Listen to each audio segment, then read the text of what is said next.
నువ్వు అక్క చెప్పు చెల్లె. ఇప్పుడు నాకు అక్క కాదమ్మా నువ్వు. మరి ఇంక దేనికి? Then what? Just tell that first. Nikhil కోసం అనేసి. ఏంటి? నిఖిల్ కోసం మాట్లాడుతున్నావు అనేసి. నువ్వెవరు మాట్లాడడానికి? నువ్వెవరు మాట్లాడడానికి అనేది నా పాయింట్ యాక్చువల్లీ. నన్ను ఇప్పుడు అది కాదు అక్క నువ్వు చెల్లెనంటే what you mean by that అక్క? నువ్వు వాటి అక్కలాగా నువ్వు నేను అడగలేదా అంటే మాట్లాడుకోలేదా నిఖిల్ గురించి ఇప్పుడు? అవసరం లేదు కదా మనకి. Okay okay what does that mean? చెప్పు. ఓకే అంటే ఎందుకు ఊరుకుంటా నేను?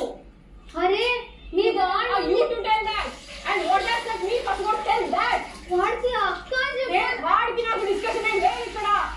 అప్పుడు వాడికి నేను అక్కనైతేనా చెల్లెనైతేనా నువ్వెవరు ఇప్పుడు చెప్పడానికి? Why d you use that? Oh sorry. అక్క అంటే నేను చెల్లి అన్నా. అక్క కాదు నువ్వు. అక్క కాదంటే ఏ అక్క? నాకు అక్క కాదమ్మా వాడికి అక్క అని పిలిచా. వాడికి అక్క అని చెప్పడానికి నువ్వేనమ్మా చెప్పడం. నేను ఎవరు కాదండి ఆ అక్కని క్యాన్సిల్ చేయండి అని.